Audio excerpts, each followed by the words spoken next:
오늘 말씀 고린도후서 11장 14절입니다. 이것은 이상한 일이 아니니라 사단도 자기를 광명의 천사로 가장하나니. 예수님의 부활은 사망 권세를 이기신 겁니다. 사단을 무력화하셨다는 거예요. 그것이 사단이 힘이 없게 됐다는 그런 뜻이 아니라 우리가 사단을 이길 수 있게 됐다는 거예요.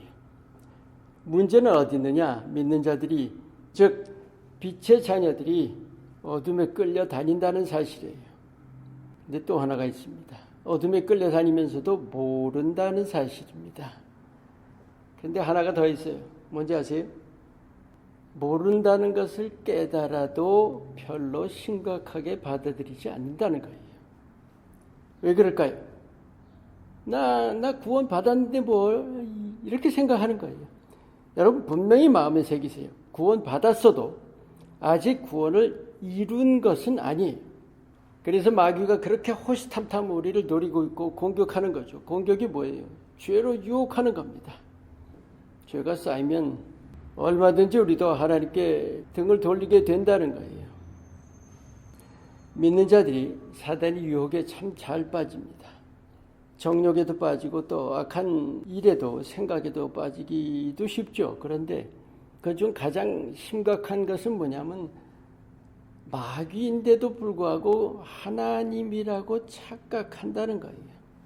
어둠인데도 불구하고 그것을 빛으로 착각한다니까요. 빛처럼 보이는 어둠. 사단이 그렇게 가장한다는 거죠.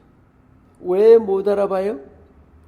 우리가 하나님 편에 안 서 있고 내 편에 서 있기 때문에요. 하나님 원하시는 것에 마음을 쓴 게보다는 나 원하는 것에 마음을 쓰고 있는 거죠. 교회 일 열심히 해요. 그런데 열심히 하다가 시험 드는 사람들 덜어 있죠. 시험 드는 이유가 열심히 하는데 사람들이 자기를 안 알아준다고 그런 일 참 많이 보죠. 교회 일 열심히 할 때는 자기가 하나님을 따르고 있다고 생각을 합니다. 그런데 그게 하나님 따르고 있는 것이 아니죠. 사실은 자기 욕심이에요. 우리가 믿음을 나를 위한 믿음, 내가 잘되기 위한 믿음, 그런데 머물러 있다가는 이 광명한 천사로 가장한 사단 결코 못 알아봅니다. 내가 사단에 끌려다니면서도 주님을 따르고 있다고 착각하는 경우가 정말로 많습니다. 얼마나 많은지 몰라요. 과거보다 지금이 훨씬 더 심합니다. 개인주의예요. 자기중심의 믿음, 나 위한 믿음. 이거 정말 바로 잡아야 합니다. 이것이 바로 어둠인데도 빛으로 착각하게 만드는 바로 근원입니다. 우리가 바로 서 있으면 가짜라는 거 분명히 알아요. 분명히 압니다. 내가 나 중심인가 하나님 중심인가 돌아보는 것은 어렵지 않아요. 정말로 어렵지 않아요. 우리가 영적인 분별력을 키우려면은 주님의 빛 아래서 숨은 욕심을 드러내야만 합니다. 이중적인 신앙생활이라는 거 짐작이 되시죠? 뭔지. 그 숨은 욕심을 드러내서 정말 철저하게, 아니 처절하게 자신과 싸워야 합니다.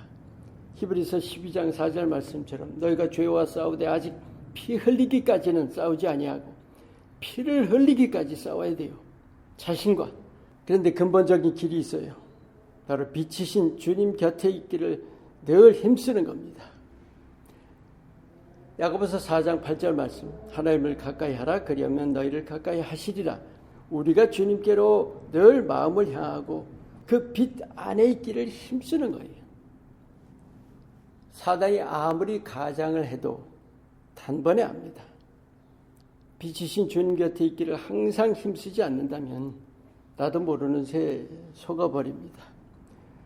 또 속았다고 낙담할 것이 아니에요. 깨달았다면 그 속은 경험을 거울 삼아서 더욱더 주님 곁에 있기를 힘써야 합니다.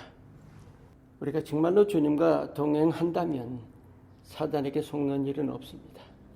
우리가 사단에게 지는 존재가 아니라는 것 분명히 마음에 새기세요. 깨어 있어야 합니다. 빛 안에서 우리가 주님과 동행하기를 힘써야 합니다. 오늘의 기도 영적으로 깨어 있도록 매 순간 깨우쳐 주시옵소서. 아멘.